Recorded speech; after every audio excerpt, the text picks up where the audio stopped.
नमस्कार, आप सभी का स्वागत है। मैं हूं विश्व मोहन। अगर आज नॉन एग्री मार्केट को अगर आप देखिए तो कच्चा तेल एमसीएक्स पर अभी भी कमजोरी दिखा रहा है, लेकिन गोल्ड और सिल्वर कल की तेज गिरावट के बाद आज संभलने की कोशिश में है। कल इंटरनेशनल मार्केट में चांदी 4.5% टूट गई थी, गोल्ड में 1.25% की गिरावट थी, लेकिन आज दोनों ही काउंटर रिकवरी मोड में दिख रहे हैं। 75,200 रुपए के ऊपर एमसीएक्स पर सोना है, चांदी 89,400 के आसपास, लेकिन शुरुआती तेजी कम हुई है गोल्ड और सिल्वर को लेकर। लेकिन चलिए सबसे पहले आज हम अपने मेहमानों से आपको परिचय करवा देते हैं। किशोर नाडने हैं हमारे साथ, मोतीलाल ओसवाल फाइनेंशियल सर्विसेज से, दिनेश सोमानी हैं प्रो इंटेलीट्रेड सर्विसेज से, और साथ ही आज हमारे साथ बुलियन मार्केट पे बात करने के लिए एक और खास मेहमान है, चिराग शेठ हैं, प्रिंसिपल कंसल्टेंट है मेटल फोकस से। आप तीनों मेहमानों का बहुत बहुत शुक्रिया। सबसे पहले चिराग, आप बताइए, आप लोगों की मंथली रिपोर्ट से क्या संकेत मिल रहे हैं, क्या नया ट्रेंड ज्वेलरी मार्केट में दिख रहा है आपको? हमने फिलहाल एक रिपोर्ट निकाली है पिछले हफ्ते, जिसके अंदर हम देख रहे हैं कि सदर्न मार्केट में किस तरह से ट्रेंड चेंज हो रहे हैं। तो आप जानते हैं कि साउथ इंडिया जो है वो इंडिया का 40% जो डिमांड है वो उधर से आता है, और उसमें केरला नंबर 1 है काफी सालों से। हालांकि हमें एक चीज दिखाई दे रही है कि जो ग्रोथ आ रही है केरला के बाहर के स्टेट्स में, वो केरला से काफी ज्यादा है। तमिलनाडु है, आंध्र प्रदेश है, तेलंगाना है, इन रीजन्स में डिमांड ग्रोथ काफी हद तक बहुत ही ज्यादा स्ट्रांग है। और अगले 5 से 10 सालों में हम ये देखेंगे कि तमिलनाडु इंडिया का नंबर 1 गोल्ड कंज्यूमिंग स्टेट उभर के आ सकता है। यानी ये तो साउथ मार्केट का ट्रेंड आपने बता दिया कि तमिलनाडु लीडिंग स्टेट हो सकता है गोल्ड ज्वेलरी कंजम्पशन में, सबसे बड़ा मार्केट आगे 5 से 10 सालों में हो सकता है। अब ओवरऑल ट्रेंड की बात करते हैं। अगस्त के जो गोल्ड इंपोर्ट के जो नंबर दिख रहे हैं वो काफी ज्यादा है। मई 2021 के बाद सबसे ज्यादा मंथली गोल्ड इंपोर्ट हुआ है अगस्त में, और चांदी इंपोर्ट में तो जबरदस्त उछाल दिखा है, रिकॉर्ड इंपोर्ट हुआ है। करीब 641% की बढ़ोतरी वहां पर दिखी है। इसके पीछे क्या इंपोर्ट ड्यूटी में कटौती की वजह थी, या त्योहारी सीजन की भी तैयारी के लिए भी इस तरह के इंपोर्ट नंबर हुए हैं? और जिस तरह के भाव है और इतना इंपोर्ट हुआ है, क्या होगा फिर आगे? अब देखिए विश्वमोहन, एक चीज ये जरूर है कि हमने देखा है कि जब 23 जुलाई की ड्यूटी कट के अनाउंसमेंट के बाद जब हम जुलाई के नंबर्स देखे तो वो 10 दिन में भी बहुत ज्यादा अच्छे इंपोर्ट्स आए हुए, और अगस्त के महीने में भी इंपोर्ट्स आए। क्योंकि यहाँ पे 2 इंपॉर्टेंट फैक्टर्स है। एक तो जब आपको इतनी बड़ी कट मिलती है और उसका एक इम्पैक्ट आपको प्राइस में देखने को मिलता है, तो जो लोग ऑन दी साइडलाइंस बैठे हुए हैं, ठीक है, वो लोग ऑब्वियसली मार्केट में आए हैं। दूसरी एक इंपॉर्टेंट चीज है कि ये जो ड्यूटी कट है एकदम ही अपॉर्चुन टाइम पे आया है। ये ड्यूटी कट आया आपकी वेडिंग और फेस्टिव सीजन के जस्ट पहले। तो वो भी एक है कि रिटेलर्स ने स्टॉकिंग अप शुरू कर दिया, मैन्युफैक्चरर्स ने इन्वेंट्री अपनी बढ़ा दी, तो उसका एक आपको इम्पैक्ट जरूर देखने को मिल रहा है इंपोर्ट्स पे। हालांकि अगर हम बात करें कि सितंबर के महीने में हम जब इंपोर्टर से बात करें तो ये जरूर निकल के आ रहा है कि अगस्त में जो बुलिश ट्रेंड था इंपोर्ट्स का, उतना सितंबर में फिलहाल नहीं दिखाई दे रहा। कि सर, जिस तरह से भाव चिराग बढ़े हैं, फिर से ड्यूटी कटौती के ऊपर सोने का भाव आ चुका है, क्या लग रहा है डिमांड उस तरह की रहेगी क्या इस बार त्योहारी सीजन में? देखिए, मैं कहूंगा कि जो मोमेंटम था वो जरूर स्लो डाउन हो गया है। बट देखिए, हम जानते हैं कि 4th क्वार्टर है, उसमें बहुत ज्यादा डिमांड आती है। नॉर्मली वो 180 to 280 टन्स के बीच में ज्वेलरी कंजम्पशन होती है, तो वो जरूर बरकरार रहेगी। हालांकि जो मोमेंटम हमें दिखाई देता था कि अगस्त के महीने में, वो शायद स्लो डाउन जरूर होते हुए दिखाई दे रहा है। से भाव को लेकर पूछ लेते हैं, आप लोगों की रिपोर्ट क्या सजेस्ट कर रही है, यहां से भाव किस तरफ जाने वाले हैं, मीडियम टर्म के हिसाब से बता दीजिए। देखिए, हमारा मानना है कि फर्स्ट क्वार्टर और 2025 तक आपको $3,000 के आसपास गोल्ड ट्रेड करते हुए दिखाई दे सकता है। हम मानते हैं कि वॉलेटिलिटी बरकरार रहेगी। आपको $100 के करेक्शन अगर कोई भी न्यूज पे आएंगे तो देखने को जरूर मिल सकते हैं। तो मार्केट ओवरऑल बुलिश है, बट वॉलेटिलिटी के लिए तैयार रहे। आप FY25 के फर्स्ट क्वार्टर की बात कर रहे हैं या कैलेंडर ईयर 25? मैं कैलेंडर ईयर फर्स्ट। ओके, यानी जनवरी से मार्च के बीच की आप बात कर रहे हैं। वो $3,000 आप देख रहे हैं। और चांदी को लेकर क्या टारगेट है चिराग? देखिए, चांदी को लेके हमारा टारगेट है $37 to $38 सेम Q1 25 में। बट अगर कोई 2 या 3 साल का व्यू चांदी पे लेना चाहे तो $43 to $45 देखने को मिल सकते हैं। ओके, तो चांदी पर आप लोगों बुलिश आप ज़्यादा दिख रहे हैं। परसेंटेज टर्म में देखें तो चांदी में यहाँ से ज़्यादा तेजी आपको दिख रही है। शुक्रिया, आपने वक्त निकाला हमारे लिए अपनी रिपोर्ट पर और आगे मार्केट के फंडामेंटल्स पे चर्चा की। चलिए, हमारे दोनों मेहमान और बने हुए हैं। किशोर सर, आप बताइए, आपको क्या लग रहा है, ट्रेंड गोल्ड मार्केट का किधर जाते दिख रहा है? क्या यहाँ से कुछ और गिरावट की संभावना है क्या? क्योंकि बहुत सारे ऐसे लोग होंगे त्योहारी सीजन के लिए और शादियों की खरीदारी के लिए इंतजार में होंगे कि भाव नीचे आए, क्योंकि बहुत लोगों को मौका नहीं मिला। ड्यूटी कटौती हुई, उनको लगा कि भाव उस आसपास ही रहेंगे कुछ समय तक। ऑलरेडी बहुत तेजी आ चुकी थी, उनको नहीं लग रहा था कि फिर से वापस उस भाव के भी ऊपर चला जाएगा। क्या कुछ करेक्शन की उम्मीद में बैठे लोग या खरीदारी कर लें अब? Good morning Vishnuvan. Good morning sir. अच्छा लग रहा था कि चिराग को सुनते हुए कि हमको लगा तो हम लोग अकेले काफी समय से ये लेवल्स पकड़ के रखे थे, तो आई थिंक अभी चिराग का लेवल्स भी काफी अच्छा दिख रहा है। So I think yes, long term में दोनों में कोई ज्यादा कुछ डिफरेंस ऑफ ओपिनियन नहीं है। सिल्वर तो हम लोग काफी समय से बुलिश थे। अगर आपको याद है तो हमारा जो 1,25,000 के आसपास का जो टारगेट्स का रिपोर्ट काफी पहले निकला हुआ था। आई थिंक गोल्ड में भी हम लोग ने रिसेंटली हमारा जो लॉन्ग टर्म फोरकास्टिंग रिवाइज किया है, $3,050 के आसपास अगेन हम लोग भी लेके आए। तो आई थिंक 86,000 87,000 के आसपास जो इंडियन रुपीस में आपको गोल्ड का लेवल्स देख सकते हैं। सो मेरे हिसाब से यहाँ पे medium to long term investors को शायद एक डिप मिल सकता है अभी। अगर बिकॉज़ सी अगले 10 से 15 दिन थोड़ा-सा क्रूशियल रहेगा। यहाँ पे इज़राइल का जो ईरान का हमले के बाद उसका जो जवाब कैसे देंगे, इसके ऊपर काफ़ी हद तक मार्केट स्पेशली जो प्रेशियस मेटल से गोल्ड का मार्केट है, डिपेंडेंट है। अभी फिलहाल के लिए काफ़ी अनप्रेडिक्टेबल है ग्लोबल जियोपॉलिटिक्स। आज ऑलरेडी अमेरिका ने काफ़ी चिंताएँ व्यक्त किया कि वहाँ पे उनको समझ में नहीं आ रहा है कि रिटेलिएशन मेजर्स कैसे रहेंगे। सो इस अटैक अगर ऑयल मार्केट्स पे होते हैं तो ग्लोबल इन्फ्लेशन के ऊपर काफ़ी हद तक इसमें स्ट्रेस आ जाएगा। ग्लोबल इन्फ्लेशन वापस बढ़ने का उम्मीद रहता है, तो देन रेट कट का साइकिल है, वहाँ पे एक रुकावट आ सकता है।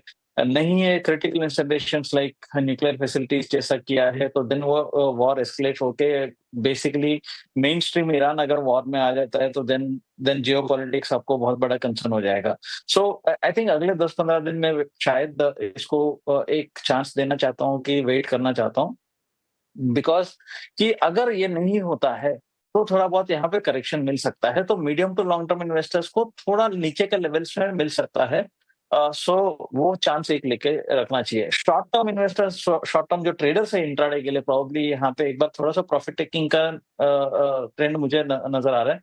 गोल्ड आई थिंक 75,400 के आसपास इंट्राडे में एक बार बिकॉली करके चल सकते हैं। डाउन साइड में 75,000 के आसपास का टारगेट हो सकता है, छोटा सा टारगेट है।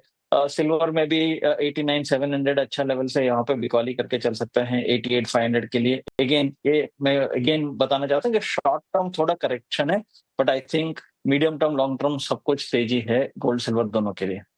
मीडियम से लॉन्ग टर्म आपको काफ़ी तेज़ी दिखेगी गोल्ड सिल्वर में, लेकिन ये शॉर्ट टर्म के लिए ट्रेड है। 75,000 का टारगेट आज के लिए किशोर सर की तरफ से 75,400 पे बेचे और 75,600 का यहाँ पर स्टॉप लॉस लगा ले। ये सिर्फ ट्रेडर्स के लिए है, ये ध्यान रखिएगा, ये खरीदारों के लिए नहीं है भाव। आप बताइए दिनेश सर, आपको क्या लग रहा है यहाँ पे गोल्ड की चाल यहाँ से कैसी रह सकती है? कितनी गिरावट की उम्मीद करें लोग अगर किसी को खरीदना है तो, और फिर ट्रेडर्स के लिए भी बता दीजिएगा। जी बिल्कुल विश्वमोहन जी, 3 मुख्य कारण थे जिस कारण से गोल्ड में एक बड़ी तेजी आई थी। सबसे बड़ा कारण था इसमें कि इंटरेस्ट रेट कम होने के चांसेस बहुत ज्यादा थे, जो अभी जो दिसंबर में इनकी जो नेक्स्ट मीटिंग है उसमें ये चांसेस थोड़े से घट गए हैं। सेकंड बात थी कि डॉलर इंडेक्स जो है निरंतर गिर रहा था, 100.60 के आसपास आया था, वो दोबारा बढ़ के 102.40-30 के आसपास आ चुका है। और थर्ड जो मिडल ईस्ट टेंशन थे वो काफी ज्यादा ईज हो चुके हैं। तो ये तीनों कारण थे, ये तीनों कारण ईज आउट होने की वजह से जो 76,300 जो गोल्ड गया था वो लौट के 74,900 के आसपास आ गया था। अब मुझे लगता है कि कुछ नए फैक्टर्स उभर कर आएंगे जिसमें एक नई रैली बनकर आएगी। अगर मैं इंट्राडे के हिसाब से कहूं तो मुझे लगता है कि 75,500 ये बड़ा रेजिस्टेंस जोन बन गया है और कल इसके टूटते से नीचे में 74,900 के लेवल हमें देखने मिले थे। तो आई थिंक दोबारा अगर 75,450, 75,500 आता है तो इंट्राडे के हिसाब से इसमें एक बिकवाली बन सकती है। दोबारा हमें 75,000 के लेवल्स इसमें देखने मिल सकते हैं। और अगर मैं पोजिशनल प्लेयर्स के लिए बात करूं तो मुझे लगता है कि 74,500, 74,700 यह जो दायरा है, ये प्रीवियस 3 ट्रिपल टॉप का ब्रेकआउट जोन है। यहां पर कोई गोल्ड बुले बट के आता है तो पोजिशनल प्लेयर्स ने बिल्कुल निश्चित तौर से बाय करना चाहिए। और मुझे लगता है कि साल के अंत तक, प्रोबेबली दिसंबर तक 77,700, 78,000 के लेवल्स हमें देखने मिल सकते हैं। तो घटने में यहाँ 500-700 रुपया है और बढ़ने में 2700 से 3,000 रुपया है। तो 74,500, 700 के लेवल्स का इंतजार करें पोजिशनल प्लेयर्स। तो 74,500 से 75,000 के बीच में आप खरीदारी कर सकते हैं। यह नीचे का लेवल है एंट्री के लिए। चलिए कच्चे तेल की बात करते हैं। कच्चा तेल कल तेज गिरावट दिखी थी, 4% तक की गिरावट यहां पर दिखी थी, लेकिन आज हल्की रिकवरी यहां पर दिख रही है। खबर यह है कि हिजबुल्लाह तैयार है सीज फायर को लेकर, और साथ ही अब तक जो भी तनाव हुए हैं उसमें सप्लाई को लेकर बड़ी चिंता नहीं हुई है। साथ ही एपीआई की जो रिपोर्ट आई थी यूएस में, उसमें क्रूड स्टॉक काफ़ी बढ़ते दिख रहे हैं। यहाँ पर 1.09 करोड़ बैरल बढ़ने की खबर आ रही है। उस वजह से भी ये दबाव बना था। और लीबिया का जो क्रूड उत्पादन है 10 लाख बैरल प्रतिदिन के पार निकल गया है। तो ये सारे फैक्टर्स हैं जिससे कच्चे तेल पर कल दबाव बना था। किशोर सर, आगे क्या लग रहा है? कच्चे तेल की चाल अब यहाँ से क्या रह सकती है? विश्वमोहन, जैसा आपने बताया, फंडामेंटली मतलब जो कमोडिटीज का अगर फंडामेंटल देखिएगा तो वहां पे सारे के सारे मंदी के फैक्टर्स है। ईआईए ने उसका डिमांड फोरकास्ट कम किया है, इन्वेंट्रीज बढ़ रहे हैं और डिमांड को लेकर कंसर्न्स तो है ही है। सो आई थिंक यहाँ पे फंडामेंटली तेजी का कोई माहौल नहीं है। बट यहाँ पे सब जानते हैं कि यहाँ पे जियोपॉलिटिक्स बहुत ही बड़ा रोल प्ले कर रहा है। यस, आई थिंक हिजबुल्लाह का सीज फायर का जो बातें चल रहा है, बट मुझे नहीं लगता है कि यहाँ पे मार्केट तुरंत उसको डिस्काउंट करेगा। सो मार्केट्स एक बैकफुट तो ले रहे हैं। सो प्रॉब्ली यहाँ पे थोड़ा बहुत करेक्टिव डाउनसाइड आ सकता है, बट जब तक ईरान और इजराइल का मसला ऑफिशियली सुलझ नहीं जाता है कि यहाँ पे थोड़ा सा इसको सस्पिशन से देखना चाहिए। सो मुझे लगता है कि अगर नीचे आता है तो आई थिंक 60-180 के आसपास में इसमें बाइंग का सलाह दूंगा। इवन करंट लेवल से भी 25-30 रुपए नीचे का मैं बात कर रहा हूँ। तो वहां पे 6300 का आप टारगेट लेके चल सकता है। अगर मैं थोड़ा सा अगर रिस्क कम लेना चाहता हूँ, प्रॉब्ली 60-50 का जो कॉल ऑप्शन है, अगर 160-170 के आसपास अगर मिलता है तो वहां पे इसमें खरीदारी करके चल सकते हैं। अगेन अगर कुछ स्पाइक मिलता है, कुछ रैली मिलता है, कि अगर वीकेंड में कहीं ना कहीं इस टेंशन जो एस्केलेट होता है तो वहां पे आपको फायदा मिल सकता है एंड आपका रिस्क कंट्रोल में रहेगा।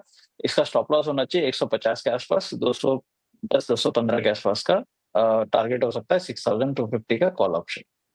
तो 6250 के कॉल ऑप्शंस के साथ आप जा सकते हैं, क्योंकि अभी भी चिंता बरकरार है कि ईरान पर कभी भी इजराइल का अटैक हो सकता है। वो चिंता जब तक पूरी तरह से खत्म नहीं होगी तब तक कच्चे तेल में तेजी का ही ट्रेंड है। और अगर आप रिस्क नहीं लेना चाह रहे हैं तो दूर रहें। अगर कम रिस्क लेना चाह रहे हैं तो आप ऑप्शंस के जरिए भी जा सकते हैं, नहीं तो आप अगर प्ले करना चाहते हैं तो फ्यूचर्स के जरिए, दोनों यहाँ पर, लेकिन तेजी का ही ट्रेंड इनको दिख रहा है। आप बताइए दिनेश जी, आपकी राय क्या है क्रूड में? विश्वमोहन जी, पिछले अगर 7 से 8 दिन अगर हम देखते हैं तो 5570 का लो बनाने के बाद 6500 के लेवल इसने छुए हैं। करीब करीब 19% की तेजी आई है। मात्र यूएस के एक स्टेटमेंट से इतनी बड़ी तेजी आ गई है और ये दोबारा 6500 वाला क्रूड दोबारा 6150 के आसपास आ गया। मतलब 6% की मंदी इसमें दोबारा आ गई है। तो 25% की तेजी मंदी 7-8 दिन में हुई। तो मुझे लगता है कि जो रिटेल प्लेयर्स है थोड़े से इससे आउट रहना चाहिए हाल फिलहाल, जब तक इसमें स्टेबिलिटी नहीं आती है।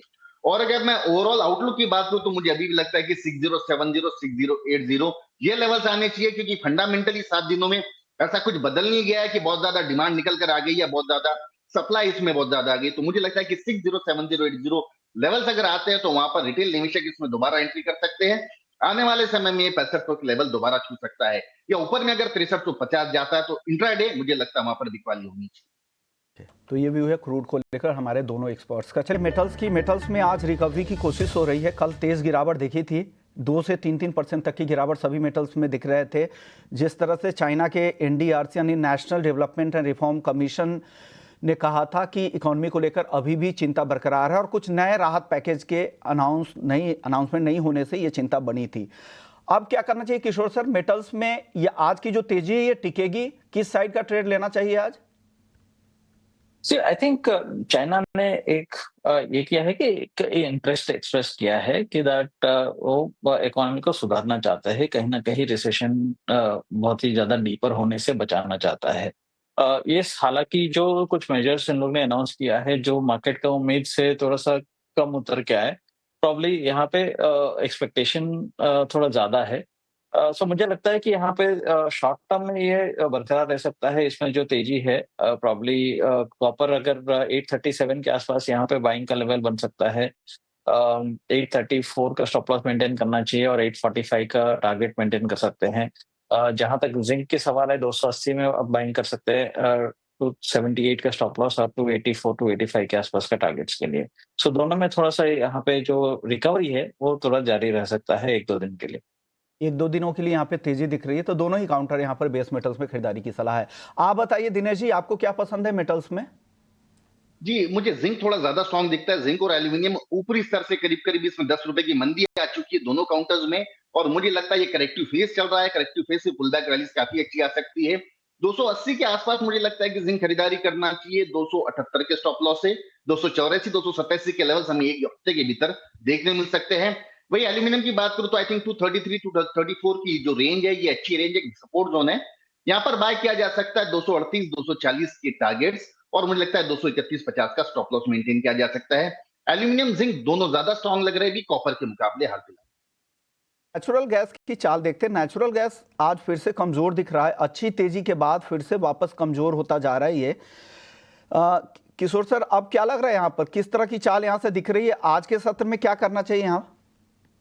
नेचुरल गैस का मेरे हिसाब से जो ट्रेंड है कमजोरी रहना चाहिए फिलहाल के लिए। And I think October wise अगर देखें 231 के आसपास भी क्वाली करके चल सकते हैं। 234 का स्टॉप लॉस मेंटेन करना चाहिए।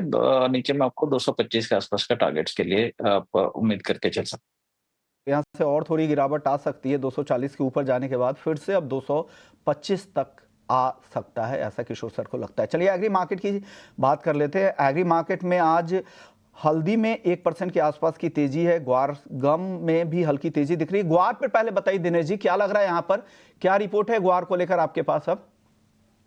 जी, ग्वार की फसल तो मतलब सामान्य रूप से जो पिछले बार आई से थोड़ी बहुत ज्यादा आ सकती है, बस यही बात है। लेकिन डिमांड जो है गम में काफी बेहतर बता रहे हैं। पिछले साल भी 20% का इजाफा हुआ है ग्वार गम एक्सपोर्ट में, और ये आशंका जताई जा रही है कि शायद इस बार एक्सपोर्ट और भी थोड़ी ज्यादा होने की संभावना है, क्योंकि प्राइसेस पिछले साल काफी स्टेबल रही है। तो इस चलते हुए एक्सपोर्ट ग्वार गम का एक्सपोर्ट काफी अच्छा हुआ है। अगर काउंटर को टेक्निकली देखा जाए तो मुझे लगता है कि जो नवंबर का कॉन्ट्रैक्ट है ग्वार गम का, वो 11,100 11,110 के आसपास एक अच्छा अवसर रहेगा खरीदारी करने का। 11,320 का टारगेट, और मुझे लगता है कि 10,980 का इसमें स्टॉप लॉस मेंटेन करना चाहिए।